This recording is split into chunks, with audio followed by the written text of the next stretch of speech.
Your Side starts now. It's going to take, I think, a long time for anybody else to be able to amass that kind of presence.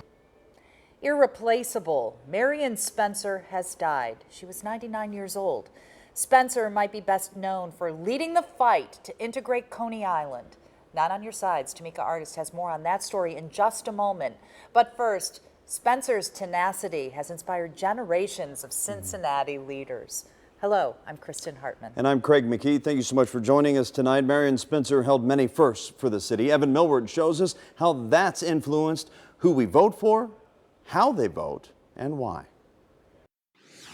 She was fearless. Marian Spencer may have been small, but she was mighty. She was the first black woman on Cincinnati City Council. And then she challenged norms at all times. Current council member Tamaya Denard says she owes her seat to Spencer. So being the only black woman on city council, I literally feel emboldened by her courage every day, and it allows me to speak my truth and as I see it. Marian Spencer's impact on the city of Cincinnati is almost immeasurable. Princeton School Board member Gina Ruffin-Moore got into campaigning because of Marian Spencer. She told me, Gina, if you think you can be beneficial and help your community, it's the right thing to do. Spencer had a bug in former Cincinnati Mayor Mark Mallory's ear, too. You know, during the years that I was mayor, I got, probably 4, 5, 6 of those calls. And every time I got one of those calls, I took her advice. And Mallory says he still learns from her example. If there's a fight to be fought, fight it.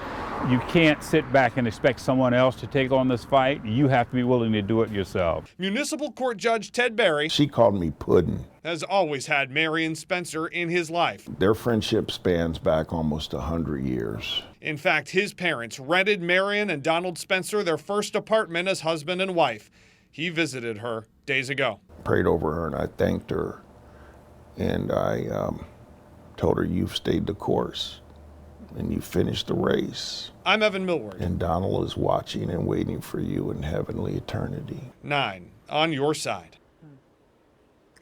Marian Spencer's thumbprint on the fight for equality can really be seen across the city, but perhaps no place greater than at Coney Island Amusement Park. And Tamika Artist continues our coverage tonight of Marian Spencer's legacy with Spencer's fight to make it a place that all of us can enjoy. Tamika?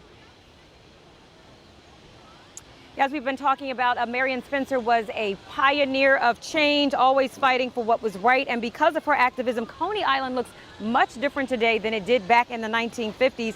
Back then, only white families were allowed inside of the amusement park. So when Spencer's 2 sons saw the ads with Uncle Al on our station, in fact, inviting families to come out and have fun at Coney Island, she wanted to know why black families weren't also allowed. She and the NAACP, they immediately went to work. They filed a discrimination lawsuit against the park and won. Well, that was back in 1952. Today, nearly 7 decades later, all people of all ethnicities, and all walks of life are allowed inside the park.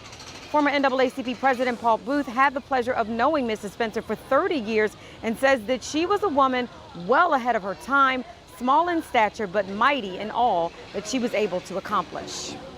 Her legacy is her interest in others, her being a change agent, and her courageousness and being willing to step out there when no one else would step out there.